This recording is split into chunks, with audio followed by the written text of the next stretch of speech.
retrouve aujourd'hui pour la présentation d'un tarot que je viens de recevoir. Je l'ai reçu hier.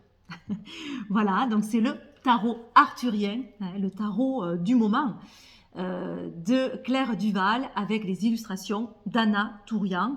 Anna Tourian, j'adore ces illustrations. J'avais d'ailleurs ce jeu d'elle, Oracle of Echoes, qui était vraiment très très sympa, surtout je trouvais au niveau psychologique.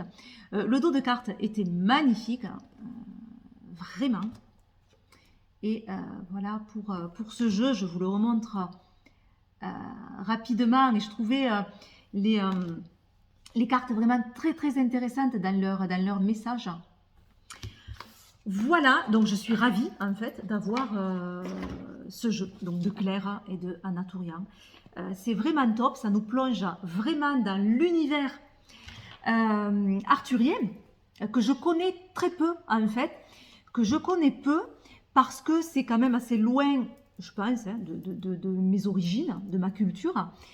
Et moi, j'adore découvrir de nouvelles choses, je suis toujours très curieuse.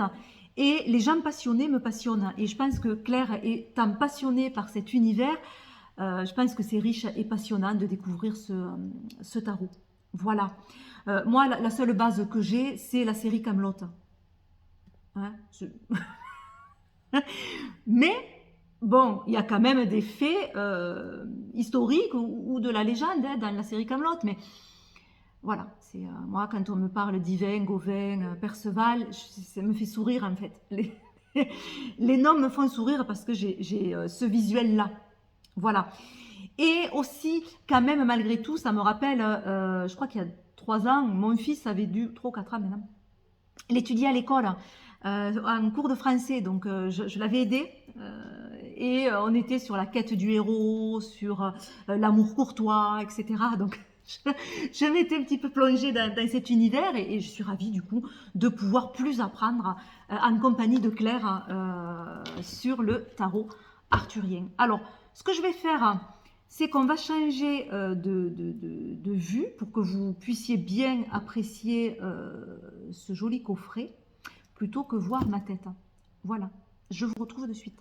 Allez, découvrons ensemble ce très joli coffret que j'ai reçu hier, donc je ne m'y suis pas encore réellement penchée dessus et j'avais envie de vous faire la présentation assez rapidement. Donc finalement, ça va être une redécouverte avec vous. Donc très très beau coffret des éditions Contredire avec une dorure sur le pourtour de la boîte. Donc Claire Duval, le tarot arthurien, illustration d'Anna Tourian. Hop, voilà la tranche où on retrouve ces jolies dorures. Donc on voit que le jeu est assez épais, mais il est aussi étroit. Ça fait penser un peu, je trouve, à un bouquin, à un livre. Et c'est assez intéressant comme format. Alors, moi, il est reçu un petit peu abîmé, hein, les aléas de la livraison. Bon, c'est pas grave. Donc, le dos du coffret, découvrez les enseignements de sagesse du mythique roi Arthur. Je vais m'approcher de la caméra et je vous laisse faire pause si vous avez envie de lire l'arrière du coffret. Et moi, je vais continuer ma présentation. Voilà, donc là, on a quelques illustrations sur le dos du coffret et les artistes Claire Duval, Anna Tourian. Donc 78 lames et un livre de 376 pages. Allez, ouvrons ce coffret. Donc, pénètre dans un monde subtil, plein de mystères et de surprises à la rencontre de ton être profond, celui qui depuis toujours est en lien avec le sacré, la magie et l'indicible. Allez, alors, hop, voici le livre que l'on va découvrir de suite. Voilà. Et les cartes, on le regardera par la suite. Allez, allons voir d'abord le livre du tarot arthurien. Donc on voit déjà la teinte du bouquin qui est fait un petit peu comme à l'ancienne, hein, avec des pages un peu jaunies, je trouve. Donc on retrouve le sommaire, évidemment, une introduction Pourquoi un tarot arthurien? Donc ça, c'est toujours intéressant hein, de voir pourquoi l'auteur nous embarque dans tel univers. Donc c'est très très intéressant. Au moins, on suit ce cheminement. Le tarot en quelques dates. Donc là, il y a un petit historique sur le tarot. La structure du tarot, donc très très bien pour les débutants. Hein, les arcanes majeurs, les arcanes mineurs, les séries. Hein, bâton, coupe, épée, denier. Les cartes numéraires hein, ou valeurs, les cartes de cours ou figures, le masculin et le féminin dans le tarot. Voilà, après on a une partie en pratique, consécration du tarot arthurien. Donc là c'est un conseil que l'on peut appliquer selon vos envies. Réunir les bonnes conditions pour un tirage, ça aussi c'est bien pour les débutants, pourquoi pas. Comment lire les cartes, la méthode divinatoire. Le shadow work ou la voie de l'ombre en psychologie. La quête initiatique. Et on a une partie sur les tirages. Donc tirage pour faire connaissance avec ton tarot. Donc ça voilà, ce sont des tirages souvent qui sont intéressants. Il y a plusieurs variantes de ces tirages pour voir la connexion que l'on a avec son jeu. Avant j'en faisais systématiquement, c'est vrai que je ne le fais plus, ce tirage-là, mais pourquoi pas, c'est assez intéressant. Tirage de la journée, donc en une carte, hein, pour voir l'énergie de la journée. Tirage de la magie arthurienne. Tirage le choix de Lancelot. Tirage ma quête d'amour. Tirage Guenièvre et Lancelot. Tirage la magie des fées. La force du chevalier. La clairvoyance de Merlin. Donc un peu de cartes chaque fois. Hein. Ce sont des tirages qui peuvent être vraiment bien adaptés aux débutants, je trouve.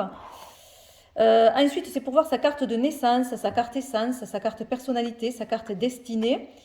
Et pour cela, on peut se référer au tableau qui associe les cartes selon les dates de naissance. Voilà, ensuite, partie sur les cartes. Donc, en pleine page, on a l'illustration, le fou des bois. Petit texte, hein, petite citation sur la carte, citation personnelle, hein, un petit peu comme si la carte nous parlait hein, également. Les correspondances, donc le fou, hein, mat, le titre de la carte, l'esprit de l'éther, l'élément qui est associé, c'est l'air. Ensuite, une petite partie symbole. Ça, c'est toujours très intéressant parce que ça aide justement, surtout pour les débutants, à retrouver des repères dans les cartes pour ne plus avoir besoin du bouquin et pouvoir vraiment interpréter la carte en se basant sur ces symboles. Donc, elle parle de la couleur verte, le retour du printemps et la croissance, les raies de lumière, la lumière créatrice, le vent dans les cheveux, l'élément air, le papillon, légèreté et transformation. Ensuite, il y a une partie signification de la carte, donc signification plus générale. Ensuite, on a le côté lumière et le côté voilé, côté ombre, et le journaling avec les questions que l'on peut se poser. Ainsi qu'une petite quête sacrée. Donc là, par exemple, j'ai foi en la vie et en ma destinée. Voilà, et on retrouve ça pour toutes les cartes, et même sur les cartes les mineurs. J'allais parler des cartes de cours, je ne sais pas pourquoi, mais on peut aller voir aussi les cartes de cours. On a exactement la même chose avec la partie symbole, signification, toujours le côté lumière, le côté voilé, journaling et la quête sacrée. On a exactement la même chose. Et pour les cartes de cours également, voilà, symbole, signification, lumière voilée, journaling, la quête sacrée.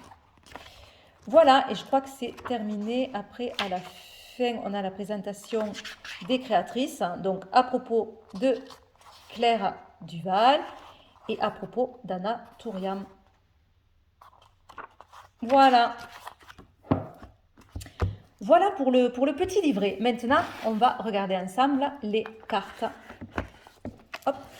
Donc, on a une autre boîte. Donc, c'est intéressant parce qu'au moins, on n'a pas besoin de faire suivre le gros coffret. Donc, allons découvrir ensemble ce qu'il y a à l'intérieur. Voilà, on retrouve à l'intérieur le dos des cartes. Allez, alors, Voilà, là aussi, on retrouve le dos des cartes. Voilà, pour la jolie boîte. Allez.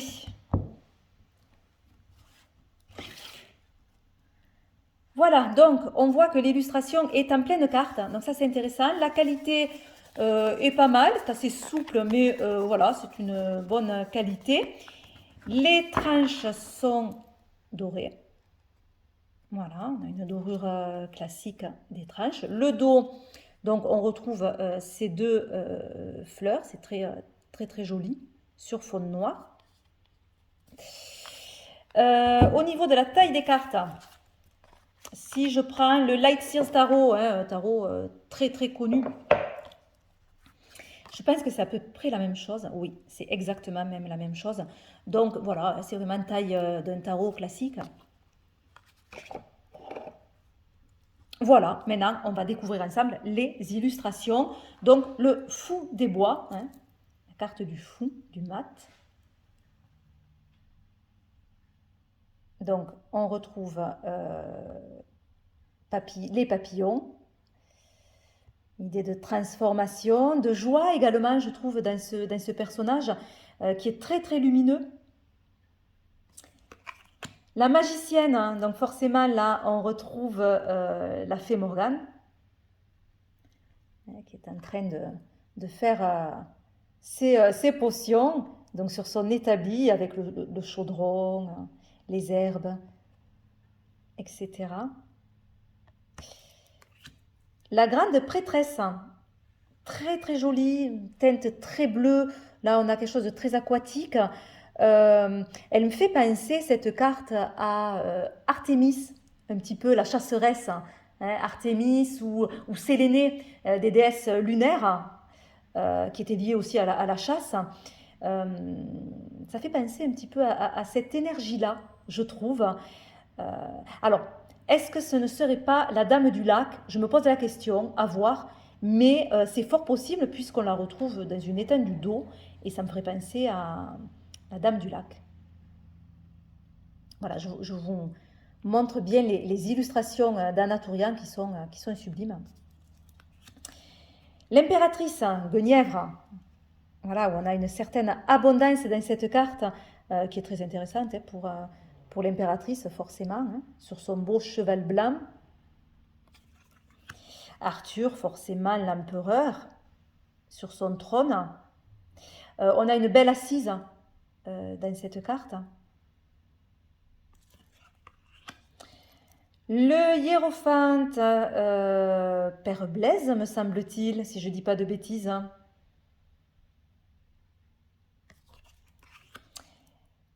L'amoureux.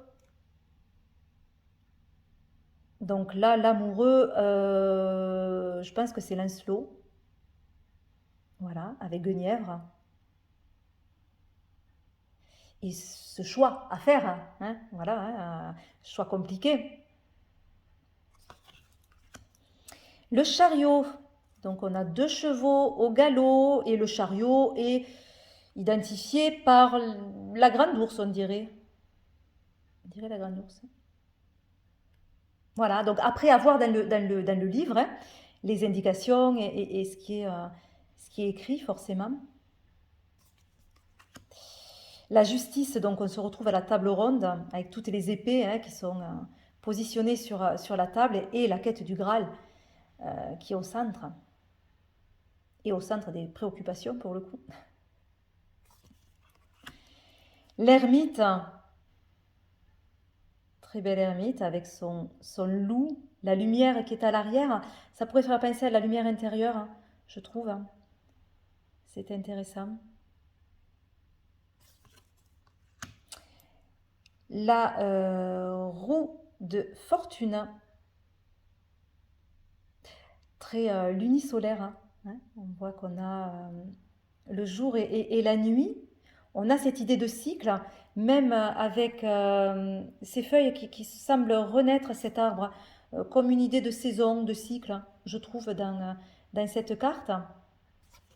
La force, d'ailleurs, je n'ai pas soulevé le fait que la justice est en 8, la force en 11, et ça, mais qu'est-ce que je suis contente.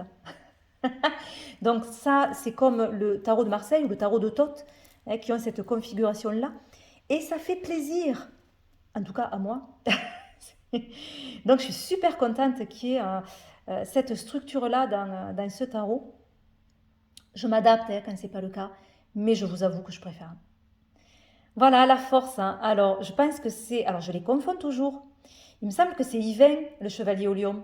Parce que je dis des bêtises. Hein. C'est pas Gauvin, hein. Non, c'est Yvain. C'est Yvain, chevalier au lion. Donc, je suppose que c'est lui sur l'illustration. Le pendu. Donc là, c'est une illustration qu'on n'a pas l'habitude de voir. Même si on garde certains symboles qui peuvent aider dans l'interprétation. Donc on a quand même cette idée d'attente, hein, surtout avec la pêche.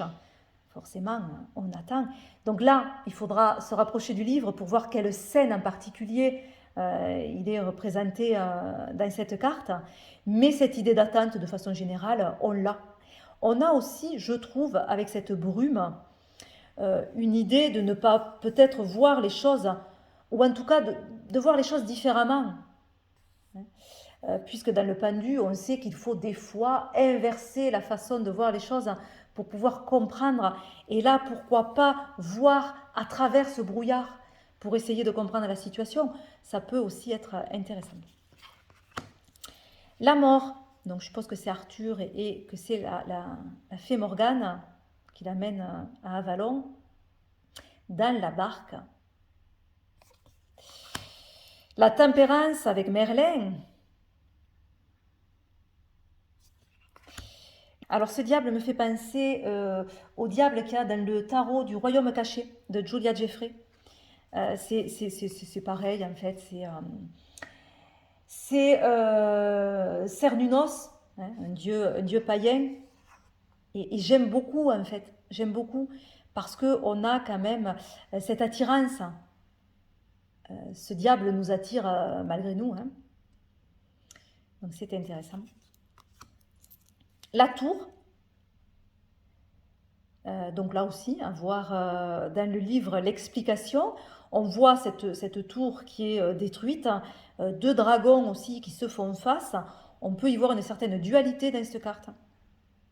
Peut-être une guerre d'ego, je ne sais pas, mais c'est intéressant, une guerre intérieure peut-être aussi, qui fait que y a certaines choses à revoir. L'étoile, hein.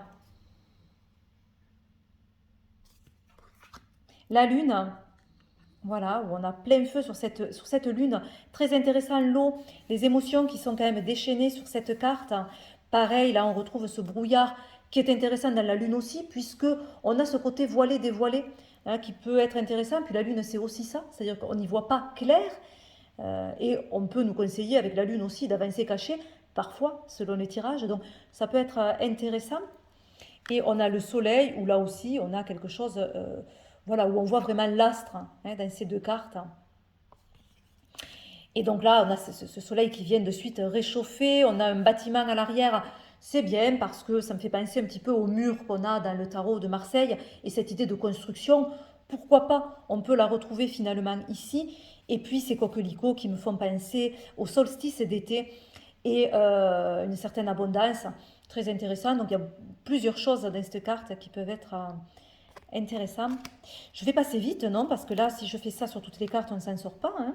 Le jugement, on a une idée de transformation sur ce jugement, puisqu'on a cette cape qui se retrouve au sol. Ça fait un petit peu comme, je pense que ça doit être ça, hein, une transformation. Alors peut-être Merlin, à voir dans le livre. Mais moi, ça me fait penser à une transformation, comme si on venait de se transformer en cet aigle et on prend son envol.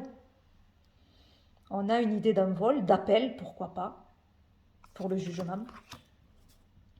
Le monde, un cerf blanc entouré de, qu'est-ce que c'est? C'est des pompons? Non, c'est pas, c'est pas des pompons, c'est des lions. C'est des lions rouges. Alors c'est sympa ce contraste qu'il y a, hein, cette ambivalence entre ce cerf blanc et ces lions rouges, rouge sang.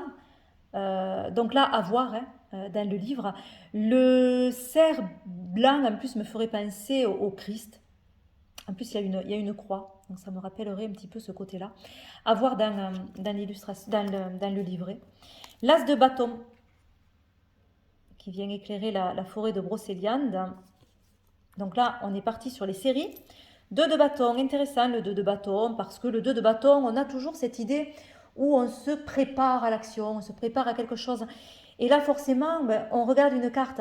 Donc vraiment, on étudie quelque part l'action future et les limites qu'il peut y avoir dans cette action. Et ça, c'est intéressant par rapport aux limites qu'il y a dans la carte. Et la carte qui n'est pas complètement déroulée. On peut avoir plusieurs idées dans cette illustration qui sont assez intéressantes. Le 3 de bâton, donc on a une scène d'adoubement, où là on va passer réellement à l'action, au déclic. Le 4 de bâton, une certaine sécurité dans cette carte. Le 5 de bâton, on a plus une idée là de dépassement de soi, de conflit. Voilà. Le 6 de bâton, la réussite. 7 de bâton qui est intéressant, puisque c'est quand même une carte de protection. Donc on a ce bouclier qui protège de toutes ces épées extérieures. Donc on a vraiment cette idée de choses difficiles qui arrivent de l'extérieur et où on a besoin de s'en protéger. Et en même temps, cette détermination et être prêt à l'action. Voilà, les rideaux, le rouge. Les couleurs sont assez intéressantes dans tout le jeu, je trouve. Le 8 de bâton avec un cheval qui se cabre, où on a une idée forcément d'action, là, qui va bien avec le 8 de bâton. 9 de bâton, ça me fait penser au... comment on l'appelle? Le chevalier noir. Je ne sais pas si c'est ça, la référence, mais ça me fait penser à ça. Donc là aussi, on a l'eau. On a quand même cette idée d'émotion, de choses qui... Où là aussi, on est prêt à bondir avec ce 9 de bâton. On est prêt au combat, ou on s'y prépare en tout cas. Le 10 de bâton, donc là un petit peu différente de ce qu'on a l'habitude de voir. Souvent, on voit cette idée de fardeau. On peut le voir là aussi, on voit, je trouve, une idée de... j'ai plus le mot m'est parti. Bon, en tout cas, on voit des épées. Pour moi, les épées, les flèches, non, c'est des flèches. Ouais, on voit des flèches. Pour moi, les flèches, bon, forcément, c'est tout ce qui est extérieur où on se prépare à se défendre, mais aussi c'est tous les objectifs. Et il peut y avoir tellement d'objectifs, là, de choses qui partent un peu dans tous les sens qu'on peut se sentir un petit peu perdu. On a ce personnage aussi qui subit, voilà, c'était ça le mot. J'ai vraiment cette idée de subir dans cette carte. D'être contraint en fait. Puisqu'on a ce personnage où on pourrait se dire elle est enfermée, alors je ne sais pas si c'est Guenièvre, c'est fort possible, qui se retrouve enfermée dans cette tour et qui subit quelque chose en fait. Qui est contrainte avant de passer à l'action, mais une action qui quand même malgré tout va se préparer. Carte de cour, donc on a le roi de bâton et on a la reine. Voilà. Qui se font face. On n'a pas le bâton, mais on a l'élément feu, avec le feu de cheminée. Le cavalier de bâton, je vais passer un petit peu plus vite. Demoiselle de bâton. L'as de coupe. Très joli, l'as de coupe. J'aime bien toutes ces couleurs qui font comme un arc-en-ciel et qui amènent énormément de possibilités du coup. On a cette idée de beaucoup de possibilités avec toutes ces couleurs. L'eau est très très belle. On dirait la Voie lactée, le cosmos. C'est très très très très joli. 2 de coupe. 3. 4 de coupe. Il y a vraiment une désolation dans cette carte, je trouve. 5 de coupe. 6 de coupe. Très très beau 6 de coupe. Toujours attrait à l'enfance, le 6 de coupe. Et là, c'est magnifique cette illustration. 7 de coupe avec une idée d'illusion. Avec la fée Morgane. 8 de coupe. Alors là, ce que j'aime bien, puisque le 8 de coupe, on a toujours cette idée de laisser quelque chose qui, même si ça a été agréable, si c'était sécurisant, on est obligé de le laisser pour avancer, en fait, pour grandir, parce qu'on ne peut plus, là, il faut passer à autre chose. Mais on sait qu'on laisse quelque chose de plus ou moins agréable, apaisant, sécurisant, pour aller vers l'inconnu. Et là, on a vraiment cette idée d'inconnu, c'est-à-dire que la route ne continue pas, du moins, on ne la voit pas dans l'illustration. Bien sûr qu'elle doit continuer, elle passe peut-être derrière, on ne sait pas, c'est flou, il y a cette brume aussi, ici, donc on ne sait pas trop ce qu'il y a dans cet inconnu. Et ça, c'est intéressant pour le 8 de coupe. 9 de coupe, la carte des souhaits. Donc là aussi, à voir dans le livre, pourquoi ce peigne, pourquoi... voilà, on voit qu'il est vraiment satisfait de sa trouvaille. Le 10 de coupe, intéressant que ça reprenne l'as avec l'arc-en-ciel. Et où là, cette fois, on arrive à... surtout que si on reprend l'as... Alors, si on reprend... Oh, j'y tombe pile dessus. Si on reprend l'as, on voit que là, ça partait un petit peu dans tous les sens. C'est-à-dire qu'il y a toutes les couleurs de l'arc-en-ciel, mais on n'a pas réellement un arc-en-ciel. On a cette idée de couleurs juste qui sont explosées dans cette carte. Et là, cette fois, on a vraiment ces couleurs bien rangées presque, en arc-en-ciel, en pont, en transition. C'est-à-dire que là, on avait tout pour arriver cette fois à cette transition, à ce passage. En tout cas, moi, je le vois comme ça et c'est très intéressant. L'eau, beaucoup plus calme, bien sûr, dans le 10 de coupe. Roi de coupe. Donc là aussi, on retrouve... hop. J'espère que vous voyez bien parce que j'ai la caméra un peu en biais, donc si je me mets comme ça, c'est pas top. Voilà, le chevalier à côté de sa monture. Hein. C'est vrai qu'on avait plus l'habitude de voir les chevaliers sur leur monture. La demoiselle de coupe. Et nous passons à la série des épées, donc avec Excalibur, hein, pour l'as d'épée, qui est bien planté sur son rocher, qui attend Arthur. Et là, on voit la couronne. Intéressant le ciel aussi. La dualité dans cette carte hein, de ce 2 d'épée est très marquante, très marquée, très intéressante. 3 d'épée. Idée d'enfermement dans cette carte hein, et de tristesse, d'être enfermé du coup dans cette tristesse. 4 d'épée avec Merlin qui fait sa petite pause. 5 d'épée, intéressant les couleurs très rouges hein, dans cette carte, très compliqué du coup dans les pensées et dans ce qui se passe. 6 d'épée, alors là on retrouve un livre dans l'arbre. Oui, on n'est pas habitué à voir cette illustration sur les 6 d'épée du rider, mais je suis en train de me poser la question si on ne l'a pas dans le tot à voir à voir de suite parce qu'après je vais oublier et ça va m'énerver. Je suis désolée, hein, voilà, j'ai besoin de ne pas dire de bêtises sur ça. Et je voulais, parce que je m'étais déjà fait la réflexion.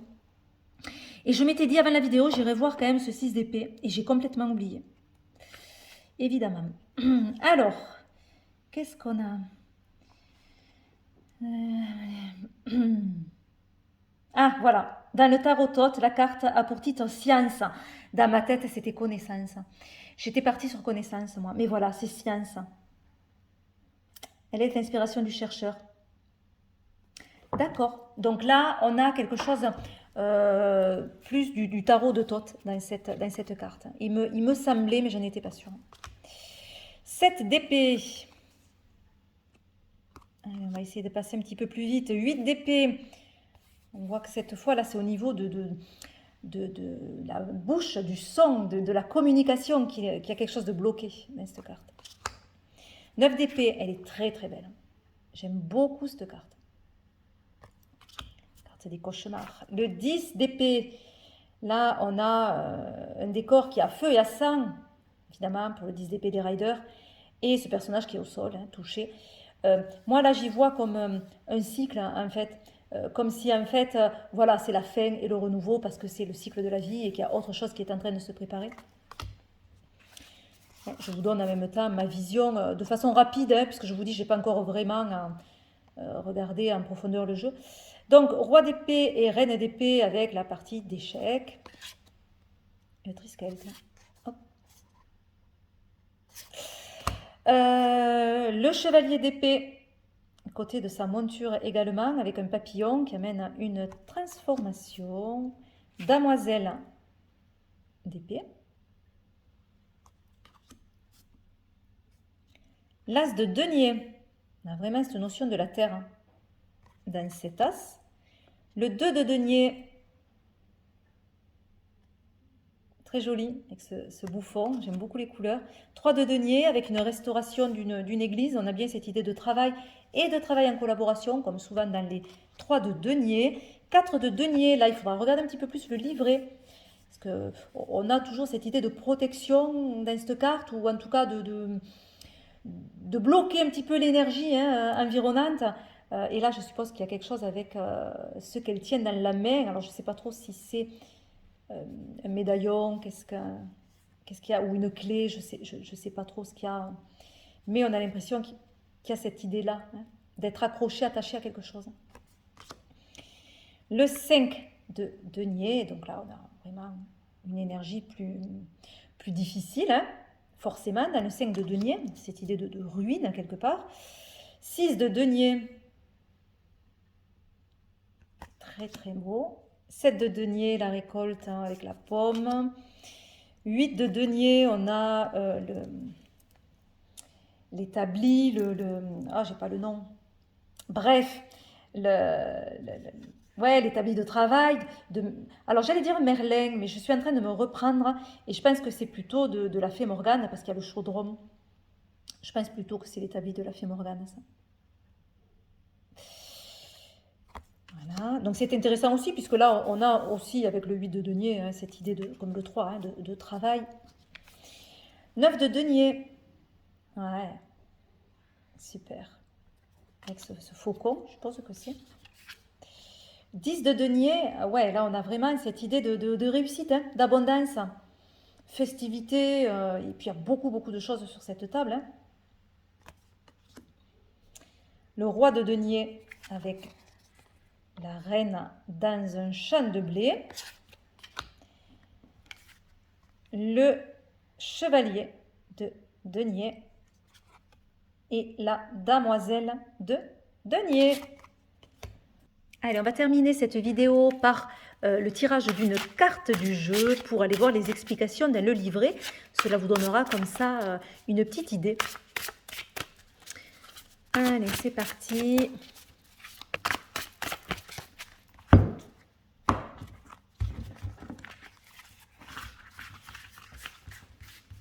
Allez, celle-ci, le 9 de coupe. Ah, ben justement, je me questionnais sur ce petit peigne.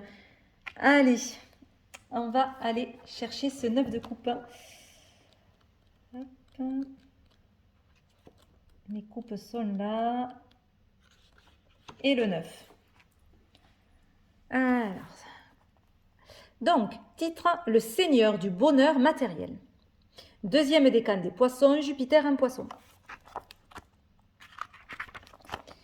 Au niveau des symboles, peut-être je vais garder le livre pour mieux lire et en même temps, comme ça, vous pouvez mieux voir la carte. Alors, les cheveux dans le peigne rappellent de la nature féerique de Guenièvre. Le thème de la fée qui peigne les longs cheveux au bord d'une source est récurrent dans le folklore féerique. La position de Lancelot, le ressenti physique du bonheur. Signification. Lancelot est parti pour sauver la reine Guenièvre qui a été enlevée par Méléagam.